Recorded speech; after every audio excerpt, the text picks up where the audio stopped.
የሚሳኤል ጥቃት መፈጸሟም ከፍተኛ ቁጣ ማስነሳቱ ተነገረ። ኔቶ ኢራንን ሲያስጠነቅቅ የቱርክ መንግስት የኢራንን አምባሳደር አስጠርቷል። የኢራን ጦርነት ለአምስተኛ ቀን ተጠናክሮ መቀጠሉ ሲነገር የአሜሪካ ኃይል በስሪላንካ ባህር ዳርቻ የኢራን የጦር መርከብ ማስጠሙን ተከትሎ የስሪላንካ መንግስት መግለጫ አውጥቷል።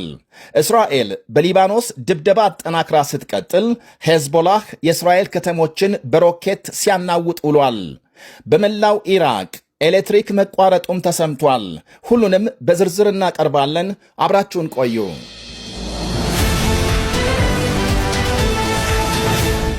ኢራን ቱርክ ላይ ጥቃት መፈጸሟ ሲነገር የሰሜን አትላንቲክ ጦር ቃል ኪዳን ድርጅት ኔቶ የኢራንን ድርጊት በጽኑ አውግዟል። ኢራን የኔቶ አባል ሀገር ቱርክን ኢላማ ያደረገ ጥቃት መፈጸሟን ተከትሎ አፍታም ሳይቆይ ነው ኔቶ መግለጫ ያወጣው። የኢራንን ድርጊት በጽኑ በማውገዝ አንድ አባል ሀገር ላይ የሚፈጸም ጥቃት ሁሉም አባላት ላይ እንደተፈጸመ ይቆጠራል በሚለው የተቋሙ መርህ መሰረት ምላሽ ለመስጠት ዝግጁ ነኝ ብሏል ኔቶ። በሌላ አነጋገር ኢራን ዳግም ቱርክ ላይ እጇን ካነሳች ከ32 የኔቶ አባል ሀገሮች ጋር ትጋጫለች ማለት ነው። ይሄ ደግሞ ለኢራን መንግስት እጅግ አደገኛ ነው ይላሉ ተንታኞች። በቱርክ ላይ የተፈጸመው ትንኮሳም በፍጹም ስልታዊነት ወይም ደግሞ ብልህነት የጎደለው ተግባር ነው ብለዋል። አክለው የኢራን ሚሳኤል የቱርክ አየር ክልል ጥሶ ሲገባም በኔቶ ኃይል ተመቶ መውደቁ ተገልጧል። ጥቃቱን ተከትሎ ቱርክ በሀገሯ የሚገኙ የኢራን አምባሳደርን ጠርታ ማነጋገሯን ዘገቦች አመልክተዋል። ሳውዲ አረቢያ ወጪና ገቢ የአውሮፕላን በረራዎች ማቆሟን ስታስታውቅ ኦማን በኢራን ሚሳኤል ከተመታ ዕቃ ጫኝ መርከብ 24 ሰዎች ማዳኗ ይነገራል። ኢራን በዘጋችው የሆርሙዝ ባህር ወሽመጥ አቅራቢያ በመገኘቱ የተመታው ይኸው የኦማን መርከብ ሰራተኞች በሙሉ ለጥቂት መትረፋቸውን ዘገቦች አመልክተዋል። አምስተኛ ቀኑን የያዘው የኢራን ጦርነት ተባብሶ ሲቀጥል ኢራን በአካባቢው ሀገሮች ላይ የሊባኖስ ሄዝቦላህ ደግሞ ወደ እስራኤል ሚሳኤል ሲተኩሱ ውለዋል። የአሜሪካ መከላከያ ሚኒስትርና ሌሎች ወታደራዊ አዛዦች ዕለታዊ መግለጫም አመሻሽ የሰጡ ሲሆን የኢራንን ባህርና አየር ክልል ሙሉ በሙሉ መቆጣጠራቸውን ገልጸዋል። የኢራን የሚሳኤልና የኒውክሌር ጣቢያዎች ክፉኛ መመታታቸውን የገለጹት የአሜሪካ መከላከያ ሚኒስትር ፒት ሄግሴት በቀጠናው ከነበረ የአሜሪካ ሰራዊት 90 በመቶ ጦርነቱ ከመጀመሩ በፊት ከአካባቢው ለቆ እንዲወጣ መደረጉን አመልክተዋል። የኢራን አገዛዝ አብቅቶለታል ብለዋል ሚኒስትሩም። የእስራኤልን ወታደራዊ ብቃት ያደነቁት ሚኒስትሩ እስራኤልን ታማኝና የማትናወጥ የአሜሪካ አጋርና ወዳጅ ናት ሲሉ አሞካሽተዋል። የባሕረ ሰላጤው አረብ ሀገሮች በኢራን ላይ ጥቃት ለመክፈት ከጫፍ መድረሳቸውን አመላክተዋል። ሀገሮቹ እስካሁን የኢራንን የጸባጫሪነት ጥቃት እየተከላከሉ መቆየታቸውንና አሁን ግን ትዕግስታቸው እያለቀ ነው ብለዋል። የአሜሪካ መከላከያ ሚኒስትር በሌላ በኩል በስሪላንካ ባህር ዳርቻ የአሜሪካ ኃይል የኢራን የጦር መርከብ ማስጠሙንና ከ80 በላይ ሰዎች መሞታቸውን ሚኒስትሩ ጠቅሰዋል። በኢራን ጦር መርከብ ላይ የተፈጸመው ይሄው ጥቃት ከሁለተኛው ዓለም ጦርነት ወዲህ የመጀመሪያ ነው ብለዋል። የስሪላንካ ባለሥልጣናትም በጥቃቱ 80 ሰዎች መሞታቸውንና ከ30 የሚልቁ መቁሰላቸውን አረጋግጠዋል። የኢራን የጦር መርከብ 180 ሰራተኞች ይዞ ነበር ተብሏል። በአጠቃላይ የአሜሪካ ኃይል ከ20 የሚልቁ የኢራን መርከቦችን እንዳሰጠመ የሀገሪቱ ማዕከላዊ እዝ አመልክቷል። በጉዳዩ ላይ ከኢራን በኩል ለጊዜው የተሰጠ ምላሽ የለም። ባለፉት 2 ቀናት በሺዎች የሚቆጠሩ የኢራን ወታደሮች መገደላቸውንም የእስራኤል ጦር ገልጧል።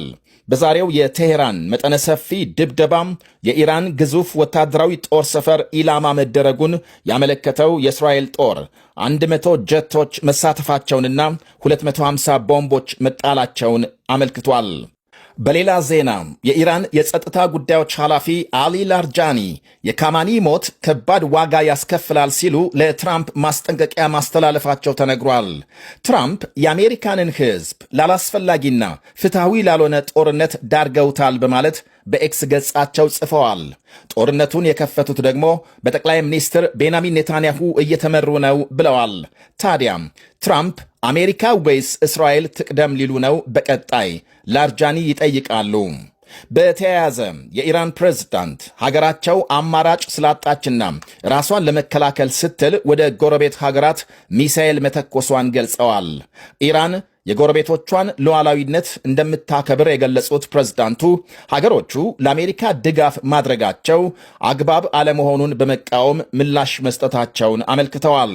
ጀርመን በሌላ በኩል ማምሻውን ባወጣችው መግለጫም የመካከለኛው ምስራቅ ግጭቶች በወታደራዊ ኃይል ብቻም አይፈቱም ብላለች። የጀርመን መከላከያ ሚኒስትር ቦሪስ ፒስቶሪየስ አሜሪካና እስራኤል ግጭቶችን በወታደራዊ ኃይልና በተናጠል እርምጃም እንፈታለን ከሚል አጉል ምናብ ሊወጡ ይገባል ብለዋል። ሚኒስትሩ ለሀገራቸው ፓርላማ ባደረጉት ንግግር ወዳጆቻችን አሜሪካና እስራኤል የተለያዩ ስልቶችና አማራጮች እንዲከተሉ አጽንኦት ሰጥተን ነግረናቸዋል በማለት ገልጸዋል። የምዕራብ ወታደራዊ ጠበብቶች በሌላ በኩል ኢራን አሁን በያዘችው መንገድ በተለያየ አቅጣጫ ሚሳኤል መተኮስ ከቀጠለች ከጥቂት ቀናት በኋላ እጥረት ሊገጥማት እንደሚችል ገልጸዋል። ኢራን በየቀኑ ወደ በርካታ ሀገሮች ሚሳኤል እያዘነበች ነው። ሀገሮቹ ደግሞ የኢራንን ሚሳኤል ከማክሸፍ ባለፈ የራሳቸውን አይተኩሱም። እናም በዚህ ሁኔታ ምን ያህል ጊዜ መጓዝ እንደምትችል እርግጠኛ መሆን አይቻልም ብለዋል።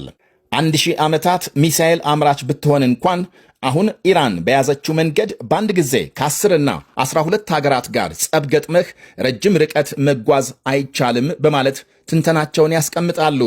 በዚህ ላይ መጣላት ከሌለባት ቱርክን ከመሰሉ የአካባቢው ተጽዕኖ ፈጣሪ ሀገሮች ጋር ግጭት ውስጥ ስትገባም ለእነ አሜሪካም ድጋፍ ለማግኘት አመቺ ሁኔታም ይፈጥርላቸዋል ባይ ናቸው።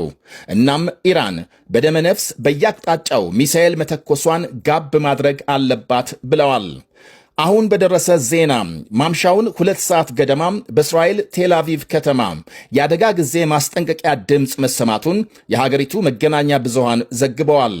የሊባኖስ መንግሥት ደግሞ ሄዝቦላህን ትጥቅ በማስፈታቱ ዘመቻ ባለፉት 2 ቀናት በድብቅ ጦር መሳሪያ አዘዋውረዋል ያላቸውን 27 ሰዎች ይዘው ማሰሩ ታውቋል።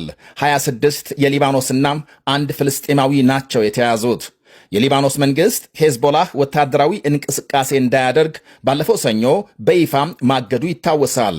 በሊባኖስ የምትፈጽመውን ድብደባ አጠናክራ የቀጠለችው እስራኤል ቤይሩት የሚገኘውን የኢራን ኤምባሲ ከመታች በመላው ዓለም ያሉ የእስራኤል ኤምባሲዎችን ኢላማ እንደምታደርግ ቴሄራን ማስጠንቀቋ ታውቋል። የሊባኖስ ሄዝቦላህ ዛሬም በሰሜናዊ እስራኤል ሮኬት ተኩሶ በርካታ መኖሪያ ቤቶች ማውደሙንና ቁጥራቸው በውል ያልታወቀ ሰዎች ተጎድተው ሆስፒታል መግባታቸውን ዘገቦች አመልክተዋል። ሄዝቦላህ ባሰራጨው አንድ መግለጫም በእስራኤል ሃይፋ ከተማ የድሮን ጥቃት ዛሬ እኩለ ቀን መፈጸሙን ገልጧል። የእስራኤል ጦር በበኩሉ ጥቃቱን እንዳከሸፈ የገለጸ ሲሆን በሄዝቦላህ ይዞታዎች ላይ ጥቃት አጠናክሮ መቀጠሉን ይፋ አድርጓል። ዛሬ ሊፈጸም የነበረም የአሊ ካማኒ ቀብር ስነ ሥርዓት ባልታወቀ ምክንያት ወደ ሌላ ጊዜ መሸጋገሩን የቴሄራን ባለሥልጣናት ገልጸዋል። ማምሻውን በተሰማ መረጃ ደግሞ በመላው ኢራቅ ኤሌክትሪክ መቋረጡን የሀገሪቱ መንግሥት አስታውቋል። ዋነኛ የኃይል ማሰራጫ ጣቢያም እክል ስለገጠመው በመላው ኢራቅ ኤሌክትሪክ መቋረጡን ከመግለጽ ውጪ ምክንያቱን ይፋ አላደረገም። መገናኛ ብዙሃን ግን የኃይል ማሰራጫው በኢራን ሚሳኤል ሳይመታ እንዳልቀረ ገምተዋል።